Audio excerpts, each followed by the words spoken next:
નમસ્કાર મિત્રો, સ્વાગત છે તમારું અમારી યુટ્યુબ ચેનલમાં. મિત્રો, ગુજરાત રાજ્યના કર્મચારીઓની લાંબા સમયની જે માંગણીઓ હતી તે સંતોષાતા હવે કર્મચારીઓમાં આનંદની લાગણી ફેલાઈ છે. વર્ષો જૂની માંગણીઓનો સુખદ ઉકેલ લાવવામાં આવતા હવે અમલવારી ઝડપથી કરાય તેવી માંગ કરી છે. ગ્રાન્ટેડ પ્રાથમિક શાળાઓના શિક્ષકોની માંગણીઓ હવે સંતોષાતા શિક્ષકોમાં આનંદ ફેલાયો છે. ગુજરાત રાજ્ય અનુદાનિત પ્રાથમિક શિક્ષક સંઘ મહામંડળ દ્વારા મંત્રી અને અધિકારીઓની જે મુલાકાત થઈ હતી તેમાં નિર્ણય લેવામાં આવ્યો છે. વિગતવાર માહિતી જોઈએ તો ગ્રાન્ટેડ પ્રાથમિક શાળાઓના શિક્ષકોને ઓલ્ડ પેન્શન સ્કીમ એટલે કે જૂની પેન્શન યોજના, ફાજલનું કાયમી રક્ષણ અને આરટીઈ મુજબ શિક્ષકો અને આચાર્યની ભરતીના ઠરાવો કરાતા સરકારનો આભાર વ્યક્ત કરાયો હતો.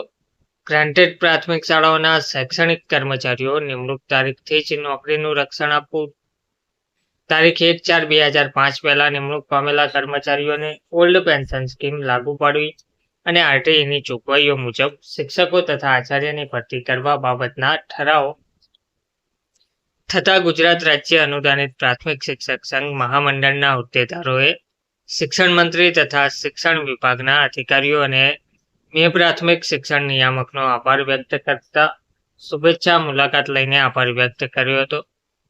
હવે ઉક્ત ઠરાવોના ઝડપી અમલીકરણની રજૂઆત પણ કરી હતી. તો ગુજરાત રાજ્ય અનુદાનિત પ્રાથમિક શિક્ષક સંઘ મહામંડળના અધ્યક્ષ જાવેદભાઈ શેખ, પ્રમુખ ચંદ્રકાંત રોહિત કપડવંજ, મહામંત્રી મયુરસિંહ રાહુલજી, રણજીતસિંહ પરમાર, ભૂપેન્દ્રસિંહ સોલંકી, ભરતભાઈ દરજી, બ્રિજેશ શાહના ડેલિગેશન ગ્રાન્ટેડ પ્રાથમિક શાળાઓના કર્મચારીઓને અપાયેલા લાભો બાબતે શિક્ષણ મંત્રી તથા શિક્ષણ વિભાગના અધિકારીઓની રૂબરૂ મુલાકાત કરી અભિનંદન સાથે આભાર વ્યક્ત કર્યો હતો.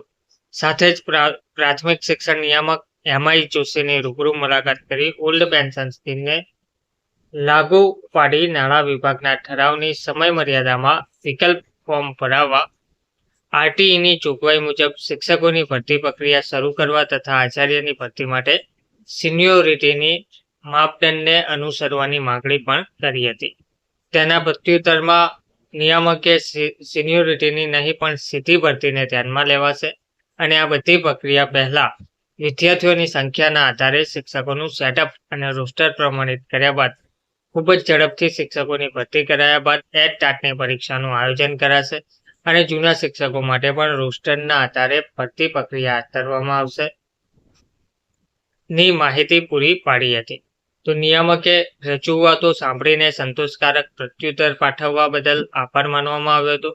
ગ્રાન્ટેડ પ્રાથમિક શાળાઓને જ્ઞાનકુંજ યોજના હેઠળ smart class, smart board, computer lab જેવી ડિજિટલ સુવિધા પૂરી પાડવા માટે છેલ્લા ઘણા સમયથી કરાઈ રહેલ માંગણી બાબતે સમગ્ર શિક્ષા અભિયાનના સચિવ શિલ્પાબેનને રૂબરૂ મળી આવેદનપત્ર આપી રજૂઆત કરતા સચિવે ખૂબ ટૂંક સમયમાં ગ્રાન્ટેડ પ્રાથમિક શાળાઓ સરકારી શાળાઓની જેમ ડિજિટલ સેવાઓ પૂરી પાડવા બાબતે યોગ્ય નિર્ણય લેવામાં આવશેની ખાતરી પણ આપી હતી.